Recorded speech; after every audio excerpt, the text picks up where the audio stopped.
All right, that's enough about Kazuchika Okada. Let's jump into the biggest story of the week. WWE WrestleMania 40's kickoff press conference happened this past Thursday. The biggest thing that everyone talked about was, who is Cody Rhodes going to pick? Is he going to pick Roman Reigns? Is he going to pick Seth freaking Rollins? Roman Reigns came out, gave this giant speech, said that he chose The Rock. You heard a bunch of boos. You honestly heard it truly felt, and I think this was because it was a public event, and basically anybody who, and this was also super last minute, anybody who was a casual fan who kind of liked WWE and super hardcore fans, they were all bunched together in this one area. And as a free, and now that you see in a free event what the reaction is, it really felt like 25, 25, 25, 25. It was like, Rocky sucks, let's go Rocky. Cody sucks, let's go Cody. And there were certain guys that did Cody sucks and then let's go Cody at the same time, according to certain people who were attending there from the press conference. So Roman chose The Rock.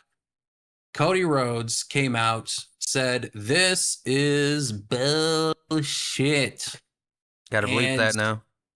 Yeah, exactly. Well, put in a beep, or put in something funny in the sound effects, like a quack or a horn or something. A toilet. A toilet. A toilet flushing. And there was this giant brawl between Seth Rollins, between Cody Rhodes, The Rock, and Roman Reigns. And let me backtrack a little bit. The Rock came out and got a mixture of cheers and boos. And when he started putting the microphone to his mouth and starting to do the finally thing, then the boos got louder.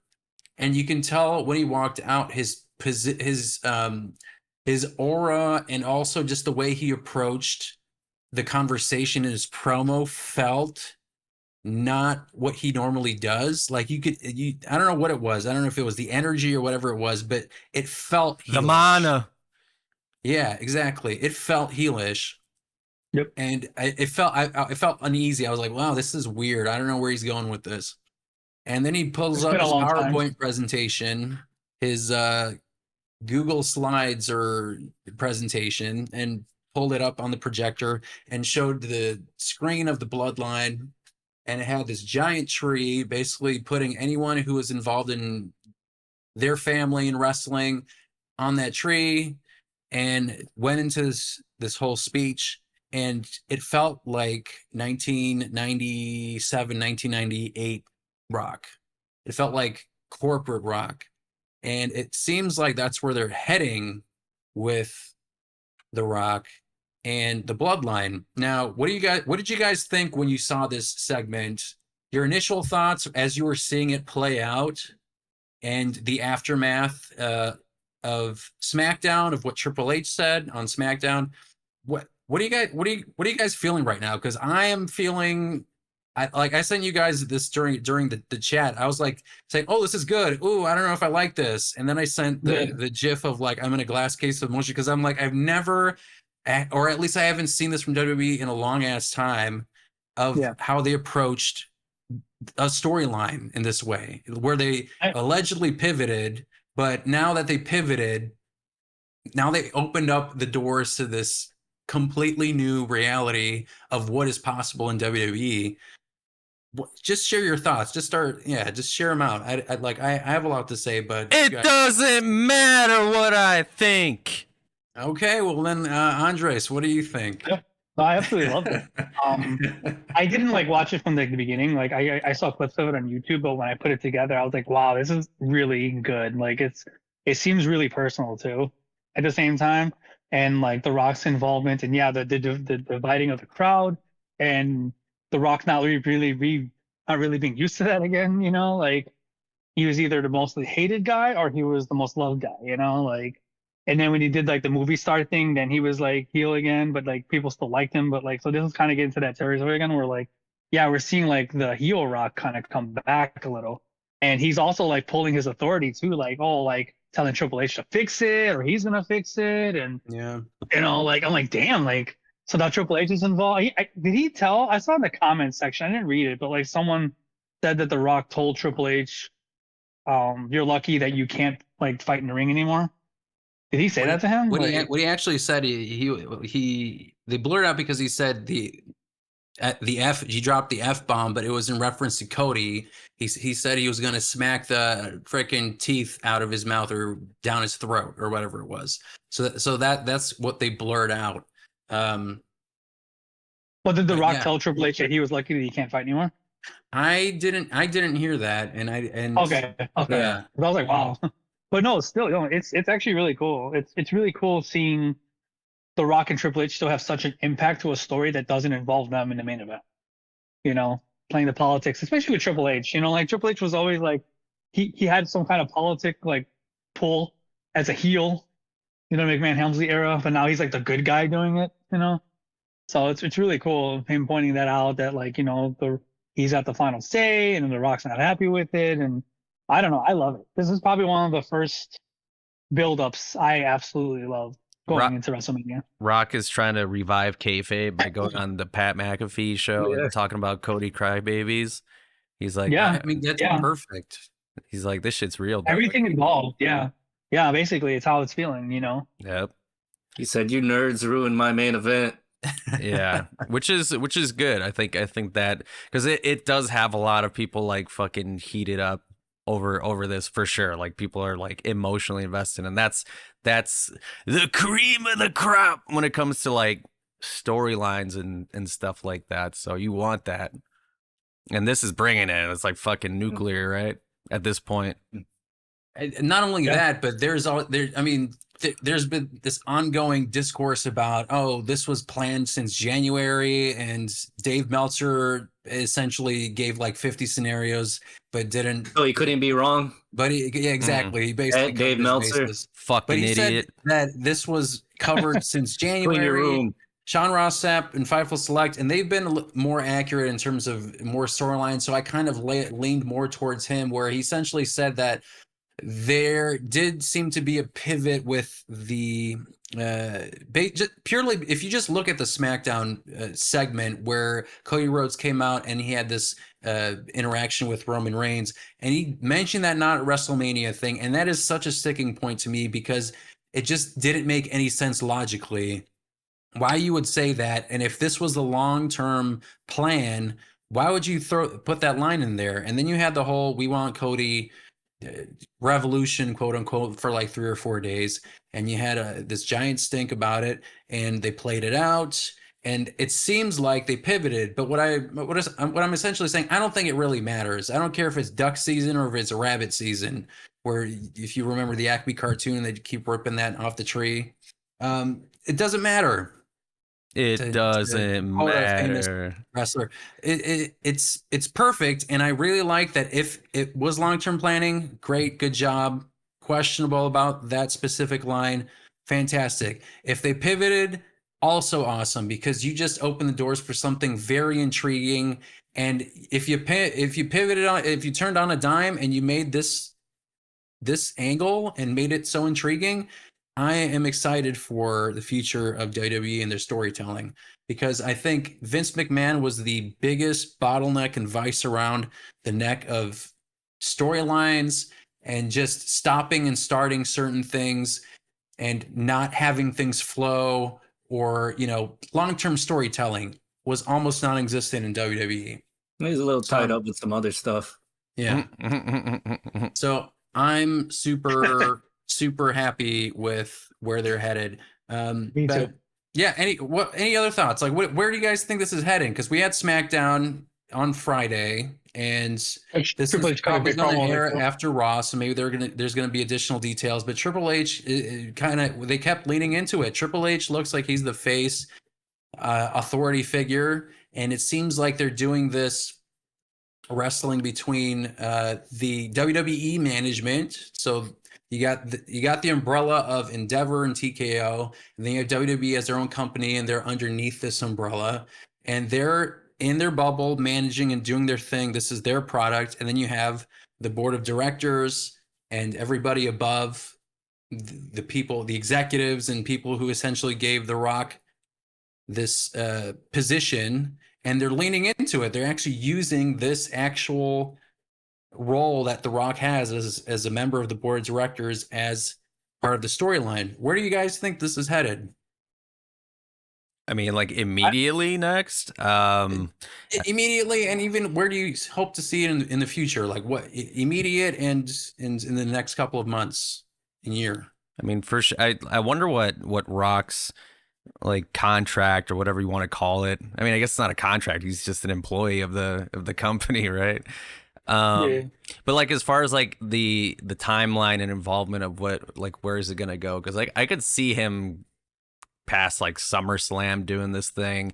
He could potentially be this like just heel, you know, like kind of, I hate to say Vince McMahon boss type, but you know, just the heel boss or whatever. So I could see him doing that. But I could also see him, like, let's say he's like a special guest referee at WrestleMania. I could see, I forget who actually mentioned this like possibility, like storyline, but they were saying that like it's gonna be Roman and Cody, and then you got The Rock as a referee, and then like he starts to see like, you know, whoever Solo come out and all them and start doing bullshit during the match, and he's like, oh, that's like not what my ancestors want, and then, you know, rock bottom Roman 1 2 3. But I don't know, we shall see. Mhm. That would be interesting. I can see Triple H turning heel too, though, because it's not the first time he was like the corporate face, and then like he did it to Dan O'Brien. You know, I could see him. I think he doing threw that all out the window after he almost died. Yeah, but also He's just how a would you- change how would man you- all the time. Yeah, but Yeah. how would you thread that needle too? Because the Bloodline has been a heel The faction. heel faction, yeah. Well, that's And why I The said he Rock would is. help. He I might or feel might like not help them. yeah, I feel like The Rock is still a tweener. Like he is doing heel stuff, but I think he's gonna He's heel. essentially say like, you just disrespected my family, and I think anybody would do that. So, but I do think he's a heel, but I think there's some wiggle room where he can say, if they wanted to be like, oh well, we don't want to do heel Rock, he can still flip back like at WrestleMania, and like you said, maybe potentially turn face, flip on Roman, rock bottom, which I hope doesn't happen. Honestly, I would like for Cody to pin him clean instead of having, you know, interruptions on behalf of certain people. I would like for this 3.5-year reign to actually end with like him being a clean pin. But Andre said, I can see what Chris said actually being what happens, but I can probably see him not. The only part I don't see is The Rock doing what you're saying, Merson, not interrupt the match to where it would decide who the winner is. Like he might stop all interferences, if anything, but like it still would be a clean match down the middle, and you know, not unless Roman Reigns cheated in and The Rock would be the equalizer. But I can see him seeing like the potential of like, you know, Solo jumping in and him stopping him and stuff. Sweet. I've what do you heard guys think of? Yeah, go for it, and then I'll ask my next question. I've heard that they're gonna try to do like 2 matches, like it'd be Rock Roman one night, and then it's Roman Cody. But then it's like that sounds terrible, because it's like, okay, well if it's Rock Roman, let's say Rock wins or whatever, or I guess it would be Roman winning, right? Hopefully, because that would make more sense instead of putting Rock over. He's already kind of worn out from that match, so there's a lot of just like that kind of narrative the next night. It's like, oh well, he couldn't win if he was like fresh or whatever. So I've heard that. I've heard tag team, but maybe that's like an elimination chamber thing. In a tag team match. I also see like utter chaos too. I can also see like the whole bloodline showing up, and then maybe like Orton and Seth jumping into this to help too as well. I will be Like, I don't know curious if to there's, see where like those like big time wrestlers, where they end up on the WrestleMania card, because there's still a lot of uncertainty in terms of the World Heavyweight Championship picture. What did you guys think of Seth Rollins' role in that press conference? How did you feel he was portrayed? Did you think it made sense from a storyline perspective? I hated it. oh, for real? I kind of liked it. Too passive for Rollins. Too cooked. Yeah, well, yeah, exactly. I mean, like, it was this combo of just like him getting roasted by Roman on, was it Raw or SmackDown? On SmackDown, yeah, on multiple shows, they just kept shitting on him. And then this was just like a continuation of that. Like, it didn't make him look strong at all. And like, it's like he was kind of like cucked out by just standing there the whole time.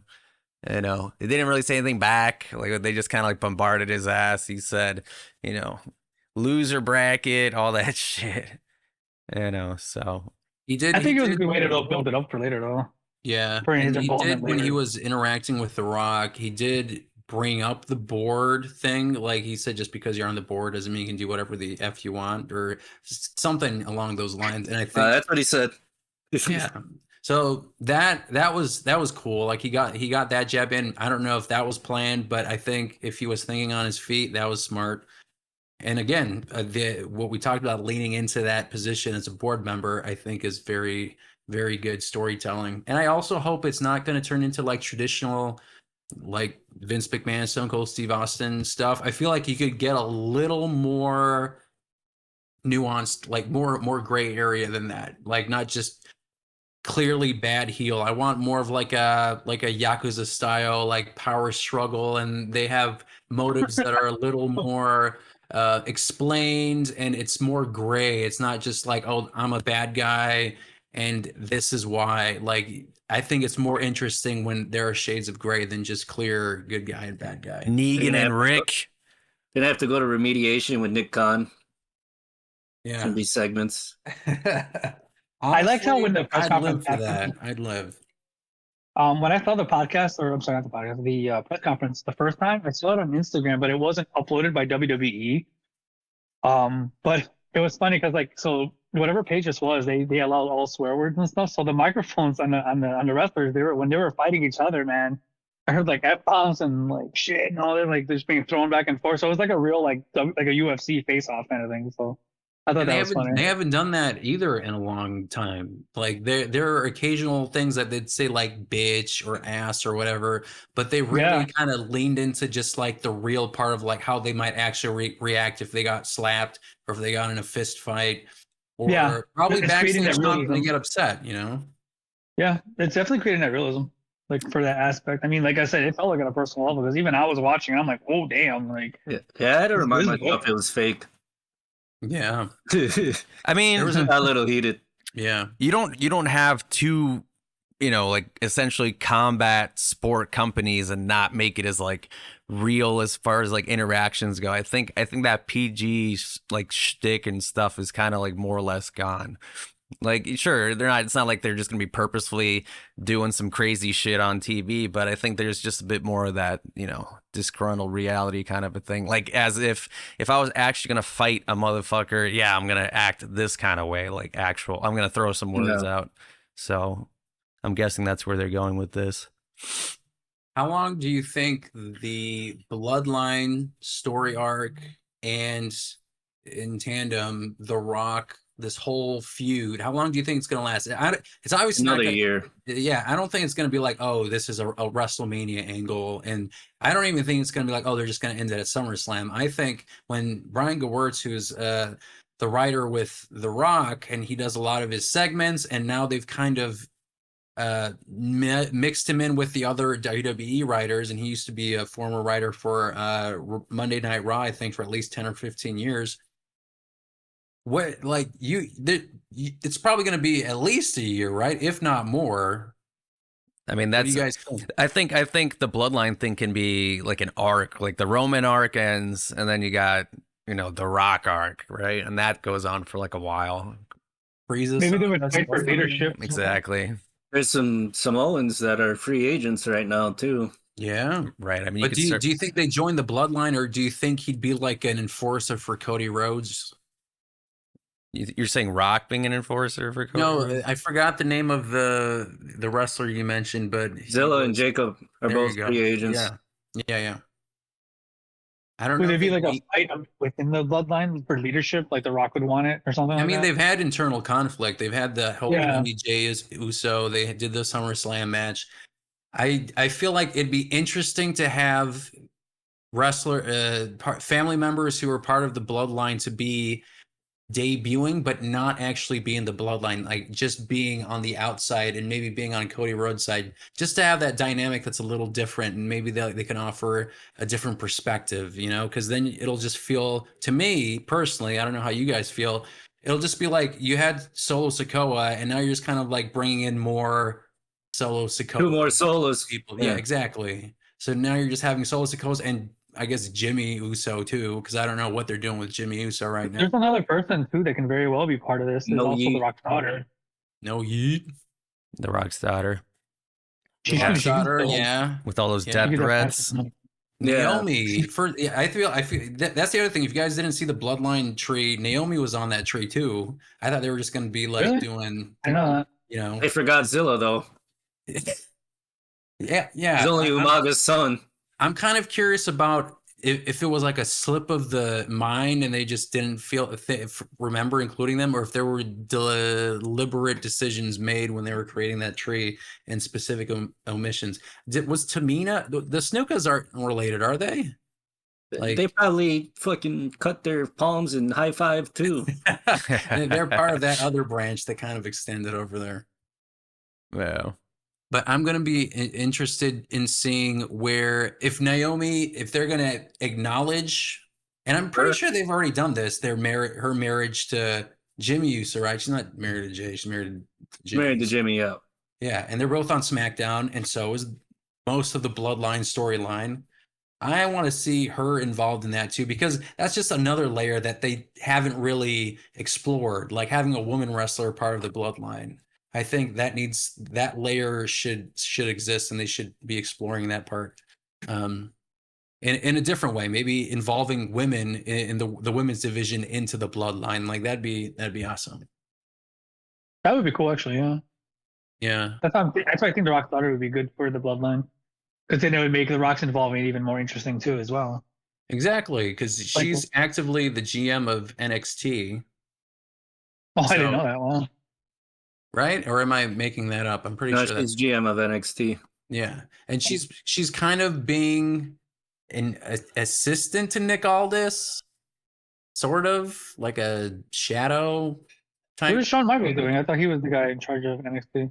Well, he's like the Triple H kind of role. Oh, so like Triple H isn't a GM, CEO. but he's in charge, you know? He's in charge. Okay. Yeah. Actually, that'd be kind of interesting too if Shawn was with Triple H during this whole thing, like his reactions to everything, just to put, hey, whatever. Honestly, like the main thing that I get from this is that I think you guys all feel what a WWE or storyline pattern is. Like you can get a sense of where it begins and where the peaks and valleys are and what is the eventual outcome. And this angle, I feel so uncertain about where it's going, and I like that feeling. Yeah, that same. Initial like confusion about the press conference, and I don't know where they're going with this. That's not a feeling that I normally have with WWE, and honestly, wrestling angles in general. There's like clear like good guy, bad guy, title, insert mask guy, swerve. This is me. Wrestling, yada yada yada. I feel like they can get really intricate and complex with this angle, and I hope they do.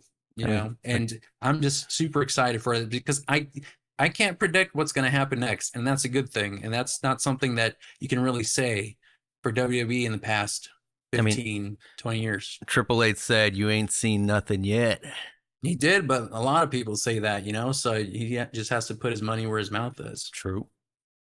You know, and there were other segments on the press conference. We had interactions between, we had Bianca Belair who brought up her reality show that is currently streaming. If you guys were interested, Boo. Rhea Ripley and Becky Lynch also had a face-off. So they are alluding to her potentially winning the Elimination Chamber, which we'll get into in a couple of seconds. And again, Seth Rollins was overshadowed, but he is having a World Heavyweight Championship match at WrestleMania. It's just going to be interesting to see if he's going to be doing more than that. Because even Big E was like, are they doing a tag team? Because it really felt like a clear division between like 2 and 2. And what was the point of Seth Rollins being there? I guess besides being that other option, but again, it just made him look less than. Oh, that was it. But like, I feel like that's all they had. There was like, okay, we need to have him out here. So it still looks like there's a decision to be made, but with like, you know, the way Roman was kind of carrying himself and the things he was kind of saying, it was like more like, okay, well, that's like there is no other option. Like this is the angle here, you know. So Yeah. because it just would have been weird if Cody came out, he's like, yeah, it's gonna be Seth after all that shit that he was saying. That would have been weird. such a downer. It's pretty weird how they keep referring to Seth's belt as like the losers bracket, because like Seth didn't lose to Roman Yeah. That's the other thing. in that title defense. Roman has Roman beat Seth Rollins? He has, but like he's alluding to the fact that he hasn't lost since having the WWE title, but Right. he got himself DQ'd at at 2 Rumbles ago. Yeah. In order to retain against Rollins. See, that's the thing. I feel like it's like the "thou doth protest too much" kind of thing, where it seems like Roman Reigns as a character maybe is a little insecure, and he's slinging all these things at Seth Rollins because he knows that he's never beaten him. And I don't know where they go with that. And I hope they have a plan with Seth Rollins, because you guys, they're planning out these things, and they're going out, and maybe Roman Reigns has some kind of leeway in like those does it work for me, brother? Yeah, those jabs at Seth Rollins, maybe they were off the cuff, but I feel like they have bullet points, and that might be part of it, because they would have told him, hey, don't do that, but then he did it again at the press conference. So there's got to be something there. I hope maybe what it is like, you know what, we're just going to chuck the World Heavyweight Championship and just go back to one belt. But that would make no sense because they're having a title match. But that's just me thinking out loud. But we talked about Rhea Ripley.